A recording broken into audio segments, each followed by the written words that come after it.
بسم اللہ الرحمن الرحیم۔ ریڈیو قطر FM 107 آپ سے مخاطب ہے۔ اب آپ سرور مرزا سے آج کا پہلا نشریہ سماعت کیجیے۔ ابتدا میں پیش خدمت ہیں اس وقت کی اہم سرخیاں۔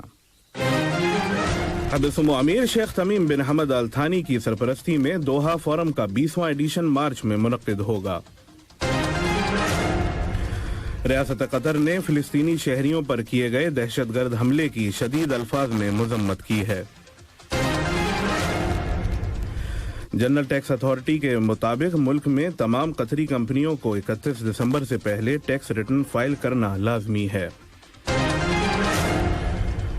قطر میں موجود لوگوں میں کورونا وائرس کے مزید 235 نئے کنفرمڈ کیسز رجسٹر کیے گئے ہیں، جبکہ سفر سے لوٹنے والوں میں 108 نئے کیسز سامنے آئے ہیں۔ اور انڈر 19 ایشیا کپ کرکٹ کے گروپ اے میں پاکستان اور انڈیا اپنے اپنے میچ جیتنے میں کامیاب رہے۔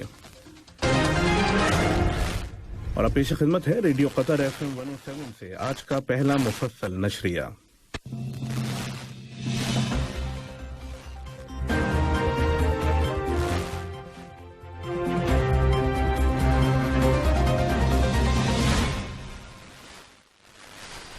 امیر شیخ تمیم بن حمد آل تھانی کی سرپرستی میں دوحہ فورم کا 20واں ایڈیشن مارچ کی 26 سے 27 تاریخ تک منعقد ہوگا۔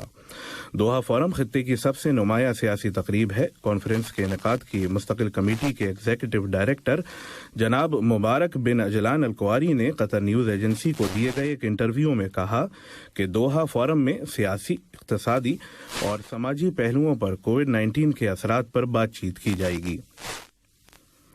جناب القواری نے کہا کہ اس فورم میں دنیا کے مختلف ملکوں اور حکومتوں کے سربراہاں اور اعلیٰ سیاسی شخصیات کے علاوہ میڈیا کے نمائندے بھی شرکت کریں گے۔ دوحہ فورم کے علاوہ دوحہ اگلے سال اور بھی کئی اہم کانفرنسز کی میزبانی کرے گا۔ ریاست قطر نے نبلوس کے شمال مغربی میں واقع بارقہ نامی گاؤں میں 69 فلسطینی شہریوں پر اسرائیلی قابض فوج اور یہودی آبادکاروں کے وحشیانہ اور دہشت گرد حملے کی شدید الفاظ میں مذمت کی ہے۔ وزارت خارجہ نے ایک بیان میں کہا ہے کہ فلسطینیوں کے خلاف یہ گھناؤنے جرائم انسانی حقوق اور بین الاقوامی اصولوں، قوانین اور معاہدے کی خلاف ورزی ہے۔ وزارت خارجہ نے مزید کہا کہ ریاست قطر دہشت گردی کی اور تشدد کی ہر طرح کی کارروائیوں کو مسترد کرتی ہے، خواہ ان کی وجوہات اور مقاصد کچھ بھی کیوں نہ ہوں۔ قطر چیمبر نے تمام قطری کمپنیوں کو یاد دلایا ہے کہ وہ 31 دسمبر سے پہلے ٹیکس ریٹرن کے لیے جنرل ٹیکس اتھارٹی کے جاری کیے گئے سرکولر کی پابندی کرتے ہوئے گزشتہ سال کا ٹیکس جمع کر دیں، تاکہ انہیں انکم ٹیکس قانون کے تحت مالی جرمانوں کا سامنا نہ کرنا پڑے۔ جنرل ٹیکس اتھارٹی کے مطابق قطری شہریوں اور ملک میں GCC کے شہریوں کی ملکیت والے گھریلو پروجیکٹس اور چھوٹے اور درمیانی درجے کی کمپنیوں کو ضریبہ ای پورٹل کے ذریعے آسان ٹیکس ریٹرن فائل کرنا لازمی ہے۔ انٹرنیشنل نیوز میں اقوام متحدہ نے میانمار کی کایا ریاست میں 35 شہریوں کے قتل اور ان کی لاشوں کو جلانے کے واقعے کی شدید مذمت کی ہے۔ اقوام متحدہ کے انڈر سیکرٹری جنرل برائے انسانی امور جناب مارٹن گرفٹس نے ایک بیان میں کہا کہ یہ واقعہ ظلم قرار دیتے ہوئے انہوں نے کہا کہ میانمار کی حکومت سے اس کی تحقیقات کرنا لازمی ہے۔ پاکستان کے وزیر اعظم جناب عمران خان کی زیر صدارت نیشنل سیکورٹی کمیٹی کے پیر کو اسلام آباد میں اپنے 36ویں اجلاس میں ملک کی پہلی نیشنل سیکورٹی پالیسی کی منظوری دے دی ہے۔ بھارت کے وزیر اعظم نریندر مودی کل مکمل شدہ کانپور میٹرو ریل پروجیکٹ کا افتتاح کریں گے۔ Kanpur metro rail project IIT Kanpur سے موتی جھیل تک 9 کلومیٹر لمبا ہے۔ صومالیہ کے صدر جناب محمد عبداللہ محمد نے کرپشن اور پبلک فنڈز کے غلط استعمال کے الزامات کے بعد وزیر اعظم محمد حسین روبل کے اختیارات معطل کر دیے ہیں۔ جناب محمد نے ایک بیان میں کہا کہ وزراء کونسل کے دیگر ارکان ملکی قوانین کے مطابق اپنی خدمات جاری رکھیں گے، لیکن وزیر اعظم نے اس فیصلے کو بغاوت کی کوشش قرار دیتے ہوئے، جس کے نتیجے میں دونوں رہنماؤں کے درمیان اقتدار کی کشمکش بڑھ گئی ہے۔ یہ خبریں آپ ریڈیو قطر FM 107 سے سن رہے ہیں۔ گزشتہ 24 گھنٹوں کے دوران کورونا وائرس کے شکار مزید 148 افراد صحتیاب ہو گئے ہیں اور اس طرح اب قطر میں کووڈ-19 سے شفا پانے والوں کی مجموعی تعداد 2,44,896 ہو گئی ہے۔ قطر میں موجود لوگوں میں کورونا وائرس کے مزید 235 نئے کنفرم کیسز رجسٹر کیے گئے ہیں، جبکہ سفر سے لوٹنے والوں میں 108 نئے کیسز سامنے آئے ہیں۔ دوسری جانب نیشنل کووڈ-19 ویکسینیشن پروگرام کے تحت قطر میں اب تک اینٹی کووڈ-19 ویکسینز کی 51,63,471 ڈوزز دی جا چکی ہیں۔ گزشتہ 24 گھنٹوں میں 23,583 افراد کو ٹیسٹ کیا گیا اور اب ٹیسٹوں کی کل تعداد 31,49,376 ہو گئی ہے۔ ادھر ایک مریض کو آئی سی یو میں داخل کیا گیا ہے اور کل 18 افراد کو آئی سی یو میں میڈیکل ہیلپ دی جا رہی ہے۔ ملک میں روزانہ نئے کیسز کی تعداد میں اضافہ ہونے پر وزارت صحت نے عوام سے اپیل کی ہے کہ اومیکرون قسم سے شدید انفیکشن کو روکنے کے لیے جلد از جلد بوسٹر ڈوز لگوا لیں۔ اس کے ساتھ کورونا وبا کو کم کرنے کے لیے مختلف احتیاطی تدابیر پر عمل کرتے رہیں۔ کووڈ-19 کی علامات ظاہر ہونے کی صورت میں ایسے افراد فوری طور پر 1600 ہیلپ لائن پر رابطہ کر سکتے ہیں۔ اب کچھ خبریں کھیل کی دنیا سے۔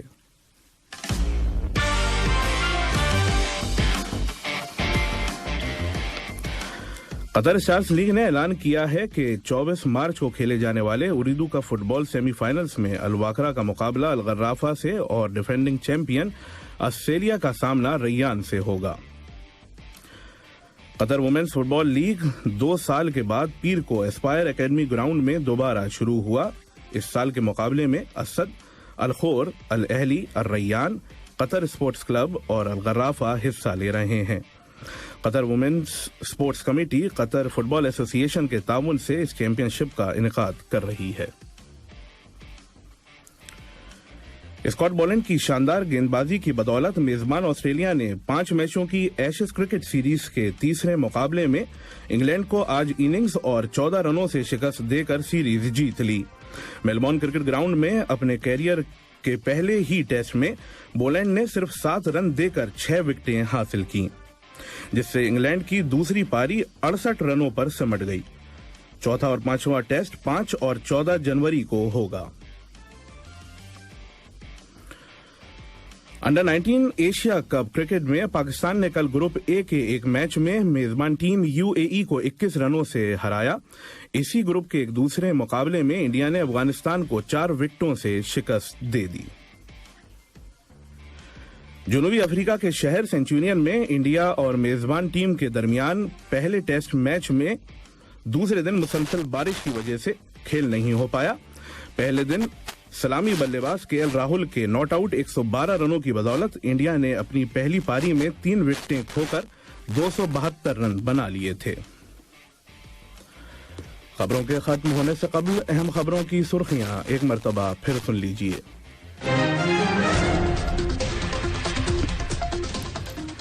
صاحب سمو امیر شیخ تمیم بن حمد ال ثانی کی سرپرستی میں دوحہ فورم کا 20واں ایڈیشن مارچ میں منعقد ہوگا۔ ریاست قطر نے فلسطینی شہریوں پر کیے گئے دہشت گرد حملے کی شدید الفاظ میں مذمت کی ہے۔ جنرل ٹیکس اتھارٹی کے مطابق ملک میں تمام قطری کمپنیوں کو 31 دسمبر سے پہلے ٹیکس ریٹرن فائل کرنا لازمی ہے۔ قطر میں موجود لوگوں میں کورونا وائرس کے مزید 235 نئے کنفرم کیسز رجسٹر کیے گئے ہیں، جبکہ سفر سے لوٹنے والوں میں 108 نئے کیسز سامنے آئے ہیں۔ اور انڈر 19 ایشیا کپ کرکٹ کے گروپ اے میں پاکستان اور انڈیا اپنے اپنے میچ جیتنے میں کامیاب رہے۔ ریڈیو قطر FM 107 سے آج کا پہلا مفصل نشریہ اپنے اختتام کو پہنچا۔ سرور مرزا اور ساؤنڈ ٹیکنیشین محمد حسن السودانی کو دیجیے اجازت۔ اللہ حافظ۔ السلام علیکم دوستو، میں ہوں شیخ نور. آپ دیکھ رہے تھے قطر نیوز ٹوڈے. مجھے امید ہے کہ یہ ویڈیو آپ کو انفارمیٹک لگی ہوگی. اسی طرح کے ویڈیو پاتے رہنے کے لیے نور ٹائم 24/7 یوٹیوب چینل کو سبسکرائب کیجیے اور اس ویڈیو کو لائک، کمنٹ اور شیئر ضرور کیجیے. اگر آپ فیس بک پر دیکھ رہے ہیں تو شیخ نور پیج کو لائک کیجیے اور فالو کیجیے تاکہ میں جیسے ویڈیو اپلوڈ کروں آپ تک پہنچ جائے. شکریہ.